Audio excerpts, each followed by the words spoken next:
Assalamualaikum warahmatullahi wabarakatuh.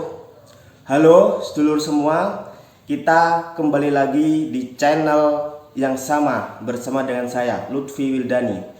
Baik, kali ini kita akan lanjut mereview buku yang berjudul Mau Ikut Nabi atau Ulama.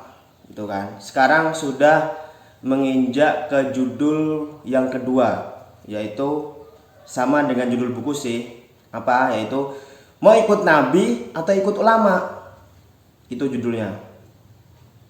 Jadi penulis di sini langsung memberikan sebuah statement bahwasanya sampai saat ini saya pribadi, maksudnya penulis, itu masih sulit memahami beberapa teman-teman di luar gitu kan, yang sangat kuat meyakini bahwasanya madhab fikih itu sumbu perpecahan umat Islam. Karena apa? Karena bagi mereka mazhab fikih itu merupakan kumpulan pendapat para ulama yang justru itu memeruncing perbedaan di tengah umat Islam.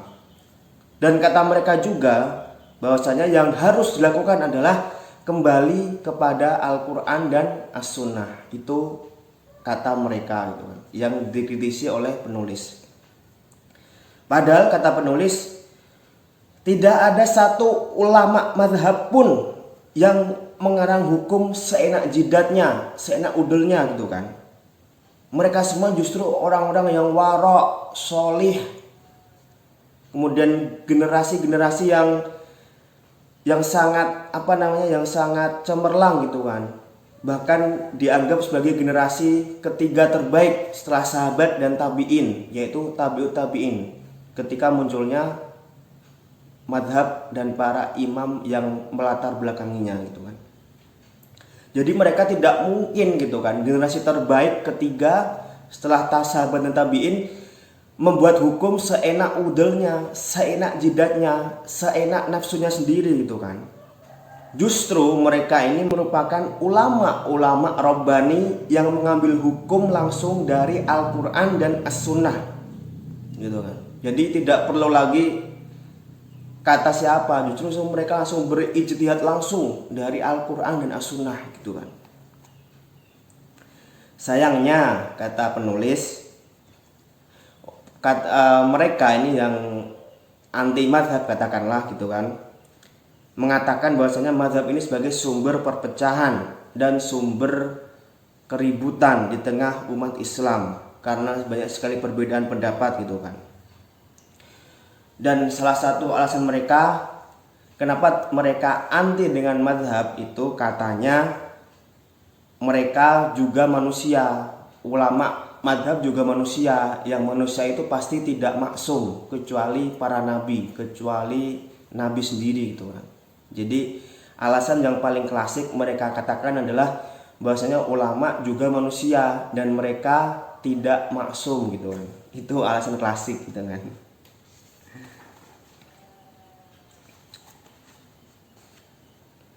Nah, justru kata penulis, mereka yang mengatakan seperti itu, justru mereka itu buta dengan madhab sendiri, buta dengan perbedaan pendapat yang ada di literatur fikih, literatur madhab yang sudah banyak ribuan kitab ditulis dari generasi ke generasi gitu kan. Dan justru mereka ini jatuh ke dalam lubang caci maki atau jatuh ke dalam lubang labeling yang negatif kepada ulama madhab itu.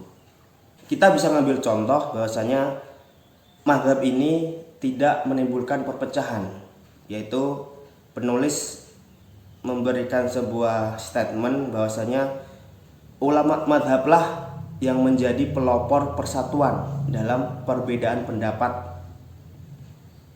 dalam umat Islam gitu kan. Misalkan contoh Imam Malik yang mempunyai kitab Al-Muwatta. Imam Malik merupakan pendiri mazhab Al-Malikiyah, itu mempunyai sebuah kitab primer yaitu Al-Muwatta gitu kan.